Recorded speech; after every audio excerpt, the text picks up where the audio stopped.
என் பேர் ராக்ஃபெல்லர். நான் தூத்துக்குடியில் வசிக்கிறேன். தூத்துக்குடியில் ஒரு ஷிப்பிங் கம்பெனியில் ஒர்க் பண்ணிக்கிட்டு இருக்கேன். எனக்கு கல்யாணமாகி 2 பெண் பிள்ளைகள் இருக்கிறாங்க. நான் 25 வருஷமாக வீசிங் பிரச்சனைலாம் ரொம்ப கஷ்டப்பட்டேன். டெய்லி நான் வேலைக்கு போய்ட்டு வரும்போது நைட்டு 3 மணி அளவில் எனக்கு ரொம்ப மூச்சு திணறல் பயங்கரமாக வரும். சளி அடைச்சிக்கிட்டு மூச்சு விட முடியாமல் எப்படி பண்ணிகிட்டு இருக்கோம், ஒன்றுமே பண்ண முடியாது. அந்த சமயத்தில் எங்கள் அம்மா இருந்துச்சு போய் ஒரு ஹாட் வாட்டர் கொஞ்சம் போட்டு கொடுப்பாங்க. கொடுத்தாலுமே அது கொஞ்சம் நேரம் தான் நிற்கும். அது பிறகு இதாக திரும்ப மூச்சு விட நைட்டு முழுவதும் தூக்கமே இருக்காது.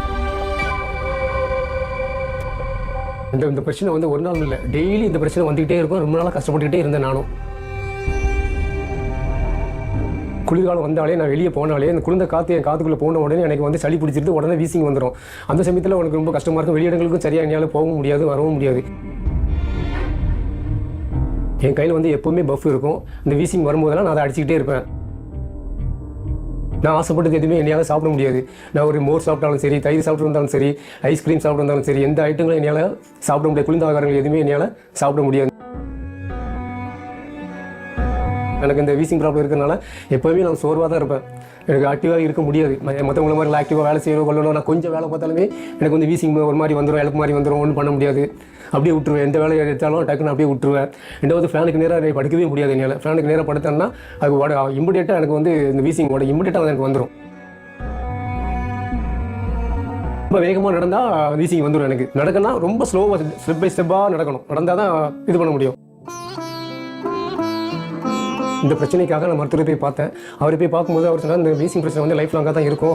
நீங்கள் டேப்லெட் எடுத்தாலுமே உங்களுக்கு சுத்தமாக குணமாகாது, லைஃப் லாங்காக இருக்க தான் செய்யும். நீங்கள் அப்பப்போ கொஞ்சம் டேப்லெட் எடுத்து கொஞ்சம் அந்த நீங்கள் போட்டிங்கன்னா கொஞ்சம் ரிலீஃப் ஆகும். திரும்ப உங்களுக்கு வரதான் செய்யும். அந்த சமயத்தில் உங்களுக்கு ரிலீஃப் ஆகும், திரும்ப வரதான் செய்யும். அப்பப்போ நீங்கள் வெளியெல்லாம் எங்கே போகும்போது அந்த பஃப் அடிச்சுக்கிறீங்க.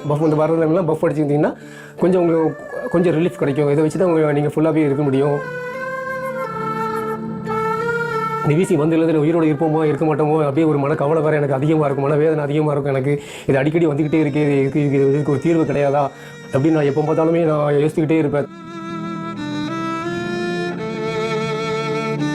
இப்படி இருக்கும்போது 2025 ஜனவரி மாதம் ஒரு நாள் ஜெயிக்கலாம் வாங்க நிகழ்ச்சியை பார்த்து கொண்டிருந்தேன். அப்போது மோகன்சிலாசஸ் ஐயா யார் யாருக்கு எங்கெங்கே நோய் இருக்கோ அங்கே கை வைத்து ஜெயிங்க அப்படின்னு சொன்னாப்புல. நானும் நெஞ்சில் கையை வச்சு ஏசப்பாட்ட ப்ரேயர் பண்ணப்பா, எனக்கு வீசிங் பிரச்சனையிலேருந்து எனக்கு முழுவதுமாக எனக்கு விடுதலை கொடுங்க. நான் ரொம்ப கஷ்டப்பட்டு கொண்டு இருக்கிறேன். நானும் அழுது கொண்டே இருக்கிறேன். எனக்கு இதுலேருந்து எனக்கு விடுதலை கொடுங்கப்பா அப்படின்னு நானும் ஏசப்பாட்ட நான் கேட்டேன். ஜபம் முடிஞ்சு அன்றைக்கி நைட்டு நான் நிம்மதியாக தூங்கினேன். எனக்கு வீசிங் ப்ராப்ளம் எந்த ப்ராப்ளமும் எனக்கு வரலை. மறுநாள் காலையிலையும் எனக்கு வரலை. நான் ஆஃபீஸ் போயிட்டு நைட்டு மறுநாள் படுக்கும்போதும் எனக்கு எந்த விதமான வீசிங் எதுவுமே வரல.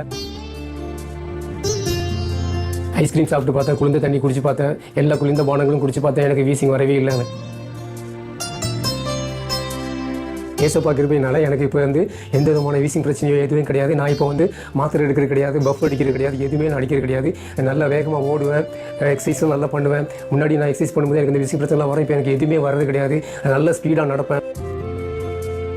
இப்போ நான் மாடிப்படிலாம் ஏறி இறங்குறேன், நல்லா ஓடுறேன். எனக்கு வீசிங்கே வரது கிடையாது. எனக்கு 25 வருஷமாக இருந்த வீசிங் பிரச்சனையிலிருந்து சுகம் தந்த ஏசப்பாவுக்கு நன்றி.